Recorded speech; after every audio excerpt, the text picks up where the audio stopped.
Manipur Top 20 News na tungan-tungan ba wala ba source hindi lakot sarga. Matamatang di oiba maru oiba ipaw sin patukan kahanjay. Meitei ekoi hawa lairanga tarang maranga leibugum tauri aduna Meitei ekoi isana isabu mamal laina ba isana ngalo thamsi panthong nasuna miyamda pausilakli. Madudi sentang kwaiba mitop miyana maikei mari koisili yulon kairo nerga leiri Meitei lolsu ngangi Meitei pijeti setloi Meitei sak sasu charoi Meitei gi matau tamgadaba leite ekoina Meitei lepakta leirgasu Meitei ekoina khangpham toi mi matau tamba yamna pami mit yekuna jinban machu sangba maida taiba pijet leiteng ing manungi polam chairam Meitei longi wangang lon konthok lon pungamaksi yengloda Meitei na Meitei gi chana ligamsi pamde mitau tambagi hainabisina Meitei ekoi hainabi manung chali Haujiki kumja 2025 phawba amamba oiri anganba numit oidri londi ngangli numitchu ngali thadasu mamde ekoi di hingbada amambagi manung chali amambasidi Meitei ekoina ngalhanmartana atopa phurup kanglupna ngalhangadaba leite Meitei ekoi isana isabu mamal lainaba isana ngalo thamsi haina nongpok jimuthong Meitei leikol thalosi pilok seloi langmai ching imphal nongpokta laiba pathona sumna phongdorakli Meitei amagi punsida hingbasida akibana omyom yom laga hingli ining tamna hingbasu ngamdre achumbasi kana oigadoribno oithi thibada laigadaba malakre sel paiba selda aikoi punamaki tangjapam oikibana araibasu hingbada ware leitabasu ware kari insang chai nga chai haiga hijare Meitei nupa nupi khudingmak kangsoi chaba tamlasi Meitei singju chaba haisi yen nganu ok san chaba hainabigi wakalonda Meitei ekoi maike khudingmukta laikha tare maithongsu mole khongsu mole pukselsu afaba su oi oirtabagi mami tarkle Meitei ekoina tamthiraba lan mayok nebasida puk thana lan soknaba ngamlibasi longusibuda maipuna kiba oibna puk thalaga lan maipuna ngamlibani haiba wakolonsu Meitei ekoida manghal loisi amamba lambi oiraba Meitei ekoigi mingsat leite Meitei phurup atangbani Meitei lekpakta Meiteina mayon gadaba oibanina Meitei ekoi punsi ngasi hingbagi anuba wakal puthoksi phattaba lamchat chaloisi phattaba chinjak charoisi mioiba mi khudimak laipokni khutcha haiba amana hauglibana angang marolda takpi tambiduna khutchu kulai mahaloisi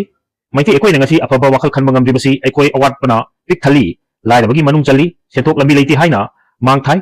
jinjak phattaba chasili sel taramgi aramba lambi thibadi yamna hai isagi pangal ithongna thabak chubagi lambi di haite thide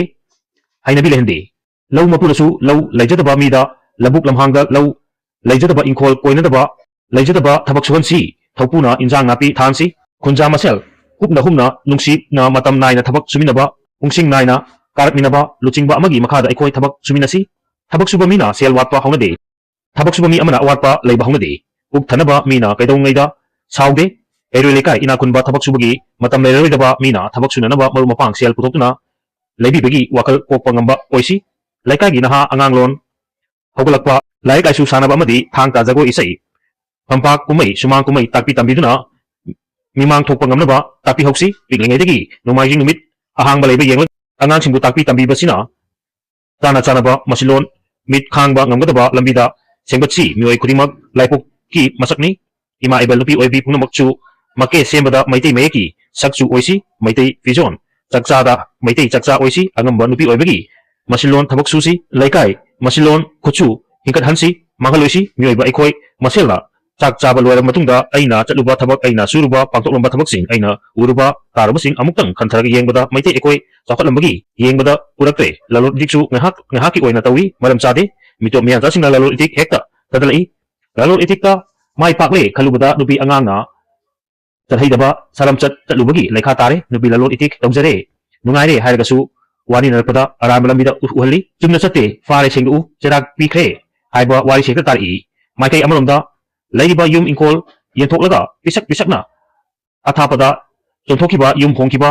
wangna phamlamdam tharu lambagi hainabina kumang chausilakle Manipurda laiba nungaite haidna miram denda chatkre chenkhiba midudi fare lehoiba mi gidi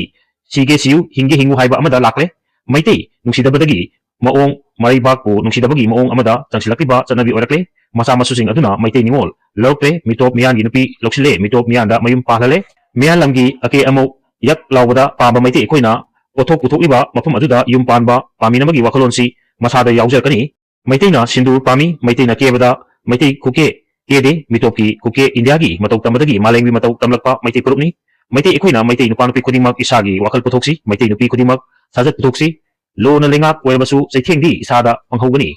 lona su ngaktik sanu isana su isagi lamchat semsi nupigi hakchang lalon ba haibasi isana isabu yonbani Meena लेगे हाना हेक नमक हारकपा नते इसामक्सी अमंबसु अंगानबसु Loni हाइना खलगा चतसी Meitei नुपा ओइबसिंगसु नुपीबु यामना हंथना खनबा cell पिरगा पुनिंग बमफमदा पुबा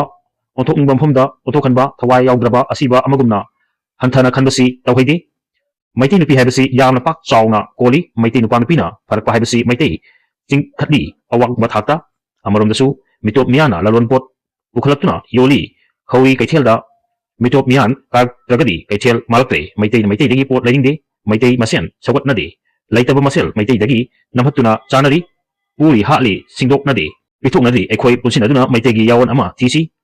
लमगी मपु एखोइदि lump अमदि मालेमदा तांजरगा हिंसी इसिंग लिकलम हाची लखोंग सेंगसे मानब वाखलोन पुरक्सी थबक सुमिनबा मीदी नुक्सिनगनी थबक सुबा मीदी फतब वाखल पुथोकनरोय हाइना पंथौना मखा तारकली video असिबु पाउदुंबदा सोइखि लांखिबा यावबसु ngakpigani amadi channel asibu subscribe tawbidamukta thagappa phongdoksari tung koina miyamgi siba tawbu ngamba oijage